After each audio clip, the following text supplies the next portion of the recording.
Еліміздің шығысындағы Семей қаласынан сөйлеп тұрмын. Бұнда бокстан ересектер арасындағы жылдың басты бәсекесі Қазақстан чемпионаты жалғасып жатыр. Бүгін жартылай финалдық кездесулер және ертең финалдық кездесулер болады. Осы жарыстың аясында ұлттық құраманың бас бапкері, мен қазір ерлер құрамасы туралы айтып жатырмын, бас бапкері Қайрат Сәтжановты сөзге тартып, жалпы жігіттердің қарым-қабілеті туралы сұрадық және қатыспай жатқан жігіттер бар дәл осы Қазақстан чемпионатына әртүрлі себептермен, бірақ бас бапкердің өзі Нұрбек Оралбайдан басқа боксшыларды босатпағанын алға тартты. Яғни осы 80 келідегі ұлттық құраманың өкілі денсаулығына байланысты, яғни жарақат алуына байланысты арнайы үзіліс алған, құжаттарын көрсеткен және осы бас бапкер рұқсат еткен қатыспауға, ал басқа жігіттердің қандай себеппен қатыспай жатқанын білмей өзі де аң-таң. Және алдағы уақытта егер осы Қазақстан чемпионатына қатысып өзінің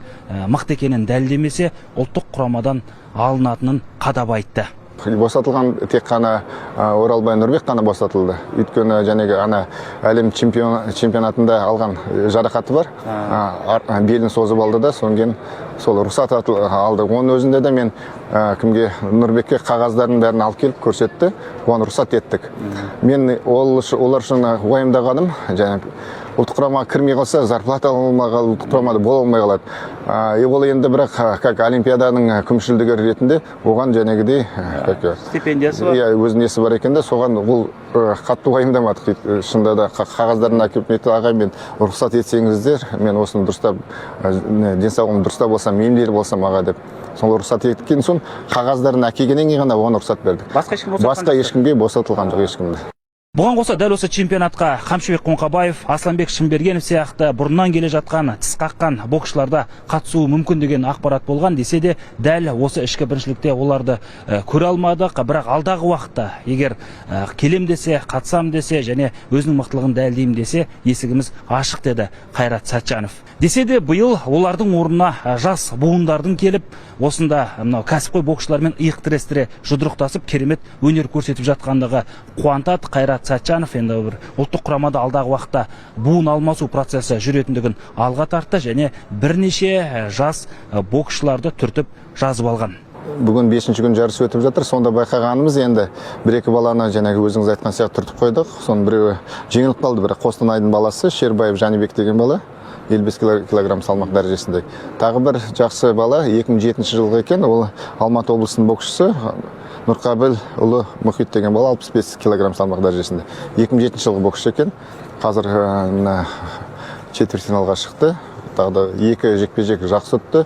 Болашағы бар боксшы екен. Сондай жас боксшыларды көріп өзім жақсы қуанып отырмын. Ол баламен әлі де талай жұмыс жасаймыз. Алла қаласа көп жарыстар бар ғой, сол жарыстарда тексеріп бір көріп олармыз. Ал енді одан бөлек өзіміздің ұлттық құрамада сапында жүрген балалар жақсы өнерлерін көрсетіп жатыр. Жақсы дайындықпен келіпті. Қалай болғанда да қазір ішкі біріншіліктің қызған шағы. Жоғарыда айттым, бүгін жартылай финалдық, ертең финалдық айқастар болады. Бас аяғы 400-ге жуық былғары қолғап шебері дәл осы Семей қаласындағы Абай аренада өзара мақтаны анықтап жатыр және дәл осы жарыс қорытындысы бойынша ұлттық құрама жасақталады. Яғни ерлер арасында 10, қыздар арасында 10 салмақтағы үздіктер анықталады және 1-ші, 2-ші, 3-ші, 4-ші нөмірлі боксшылар ұлттық құрамаға алынады. Алда халықаралық, құрлықтық және әлемдік аламандар бар. Әсіресе 2026 жылдың басында тұрған жарыстарға осы алдағы 2-3 айда тыңғылықты дайындалып, бірнеше жаттығу жиынын өткізіп, сақадай сай барамыз дейді бас бапкер. Енді қалай болғанда да ел намысын қорғайтын қыз-жігіттерге тек қана сәттілік тілейміз. Дәл осы жарыс барынша объективті, барынша таза және барынша әділ өтеді деген сенімдеміз.